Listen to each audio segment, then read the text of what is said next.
Welcome to Swoop Podcast, and here are your hosts, Dante Fantuzzi and Josh Sanchez.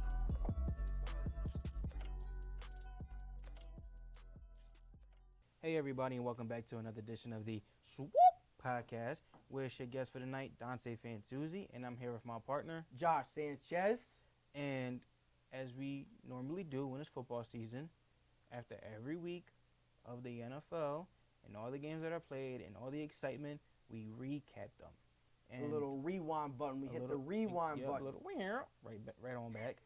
A little so swoop. what me and Josh are gonna do for this podcast is we're gonna give a week 3 recap, and I have a couple questions for Josh, and I'm pretty sure he's gonna have a couple questions for me. Now, Josh, first question: what game this week excited you the most? Well, one thing I realized about this week, we had a lot of good games. Mm-hmm. Like the Packers and Bengals went into overtime, but I'm not gonna sound biased, but the Eagles game was a really good game. Right.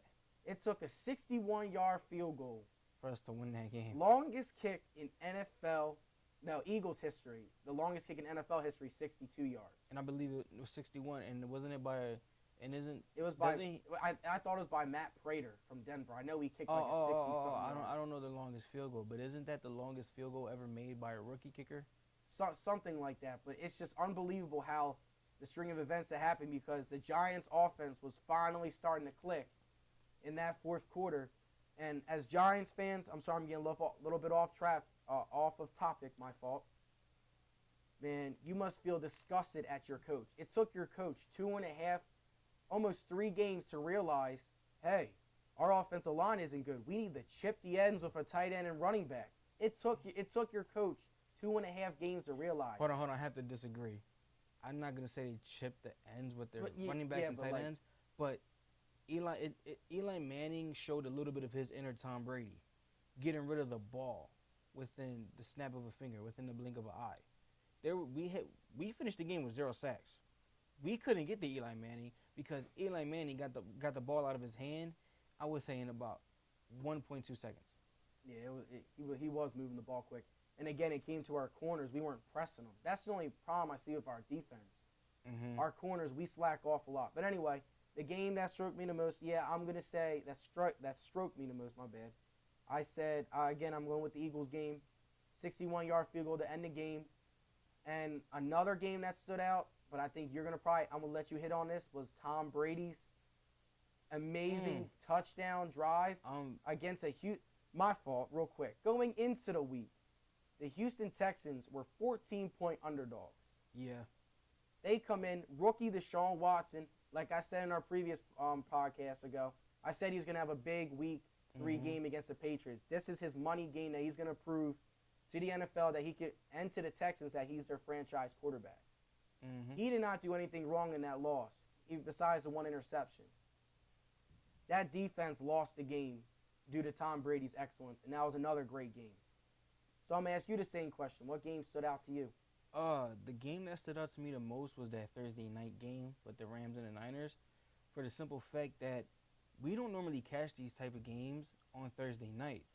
And going into Thursday night, this game was anticipated to be a low-scoring game or a blowout between 2 bad teams, and especially going like especially the 49ers. I'm not talking about that, but especially the recovery time. Mm-hmm. It's never really there because you're trying to still recover from Sunday's game or Monday's game. I know that game, and then have to like play Thursday, and I'm pretty sure your body still isn't fully healed from that Monday game. From that Sunday game. And a quick stat, the 49ers coming into the game did not score an offensive touchdown the first 2 weeks. I believe so. Oh, really? So their offense came out hot. And the first play of the game was an interception, so we're like, uh-oh, Rams are about to blow this game out, and then the 49ers hung in there. So. And, if I'm going to read you off the stats, and these stats aren't normally Thursday night football stats. Oh, I completely agree with you. Jared Goff went 22 of 28, 292 yards with 3 touchdowns. That's not a Thursday night game, unless you're Tom Brady. But Tom Brady played Thursday night or Aaron Rodgers. Don't you gotta give that bad man Rodgers some credit. When did he post this type of stat line on a Thursday night? Rodgers can do it. He's gonna do it this week. I don't. I could. That's our next segment. I can get what you get with that, but do you think the playmakers around him can help him with that? Well, because that recovery time is something hard to do. It's hard to still be fully healed on a Thursday night when you just finished playing Sunday. It's hard. But to finish off the stats, Todd Gurley had an impressive 113 yards on 28 carries with 2 touchdowns. And I don't know where these 2 receivers came from, but Robert Woods and Sammy Watkins. Well, Sammy Watkins, he's known, but. Yeah, when he's healthy. But they combined for a total of 12 catches, 214 yards, 2 touchdowns on 14 targets. Wow. That's something crazy. And Todd Gurley also finished with a good amount. He had 5 receptions for 36 yards and a touchdown. Now, real quick, who do you think are the winners and losers of Week 3? Ooh, winners and losers of Week 3. Well, the winner, I would say. Oh man, Jesus, you got me on that one. I'm gonna have to think about it. I'm gonna have to say, loser wise, the Pittsburgh Steelers. The Pittsburgh Steelers are just not good on the road. Well, not good, but Ben Roethlisberger, his stats lately for the last 2 seasons just don't match to what he does home. I don't know, like with Pittsburgh, like their offense is not really clicking. Like when they blew out the Minnesota Vikings at home, you know how many field goals Pittsburgh kicked in that game? They kicked like 5 field goals. Their offense is not really gelling, and it's concerning because they have the 4 Bs, like we said, Bryant, Brown, Bell, and Ben, and they can't. They're not gelling right now. There's something's up with them right now. And to go off another, if you give me 2 losers that I would pick, my second loser would be the Seattle Seahawks.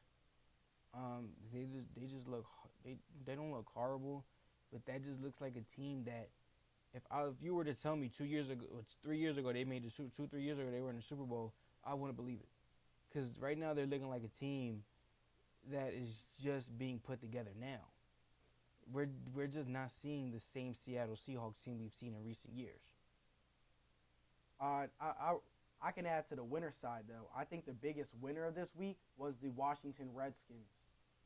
That's a big statement win, beating the Oakland Raiders. You're at home, but coming into the year they had a lot of question marks where you lose Deshaun Jackson, you lose Pierre Garçon, who's going to step up?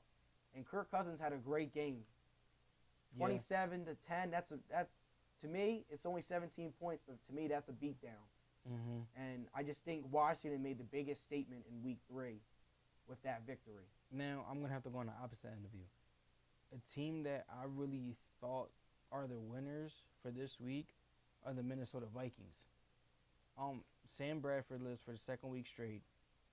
Came out, and we said this last week. Without Sam Bradford, we thought they had no chance at winning. Playing the Tampa Bay Bucks. Casey Keenum had 369 yards with 3 touchdowns. Stephon Diggs had a huge week. And Adam Thielen. Stephon Diggs had 8, 173 with 2 touchdowns, and Adam Thielen had 5 for 98. Wow. So this team right here is really showing something without their starting quarterback. And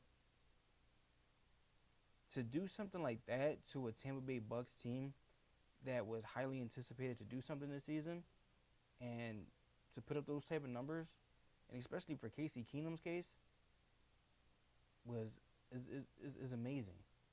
Another game, I have a couple more games that I'm looking at. The Jaguars made a statement win, blowing out a Ravens team that was 2-0, 44-7. So that just shows me that their defense, they held Joe Flacco to just 28 passing yards. That defense has something special in Jacksonville. They're young. They have Jalen Ramsey. They have a great defensive line. They're up and coming. No one really talks about them because they're in Jacksonville. They haven't really proven anything yet. But if Blake Bortles can not turn the ball over like he did this week, who knows? Maybe they can contend for the AFC South title. But and another team I have is the Buffalo Bills. I think they had a good statement win beating a Broncos team. Yeah, they were at home, but the Bills, they needed a statement win. Tyrod Taylor's lost a lot of weapons, and their offense had some. It was gelling. Because I had Tyrod Taylor for my fantasy week, and he actually had a good, decent week. And they're starting to gel on offense, and I like that. LaShawn McCoy and Tyrod Taylor are starting to get it going now. So that's another winner I have. For me, another loser. Before if you want to talk about anything, I think the Carolina Panthers took a big step back this week. Kelvin Benjamin's out, always hurt. Greg Olson's out 6 to 8 weeks. Cam Newton's having you could tell the shoulder surgery is starting to get to him. His inaccuracies are awful. Threw 3 interceptions against the Saints defense that Tom Brady threw over like 450 yards a week before. So that's no excuse. The Saints defense is not that good. And that just proves to me that Carolina's offense has a lot of improvement to do. Cam Newton, you could tell his MVP season, he took a lot of hits that season because he's just not the same quarterback anymore. He can get back, but it's going to take some time. It takes some time to recover from all those injuries. So that's just what I have to say about the losers this week. I completely agree.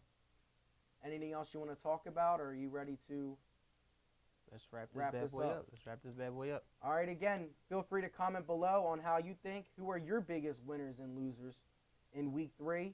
And stay tuned for our next segment where me and Dante are going to do our weekly NFL predictions. Again, check us out on Instagram at Swoop Podcast _, on Twitter at Swoop Podcast _, and on Facebook at Swoop Podcast.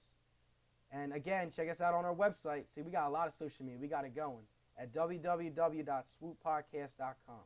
This is Josh and Dante signing off. Swoop! Swoop! Shorty say she down and up and flex with all the shooters. Shorty, all you gotta get ahead of all my shooters.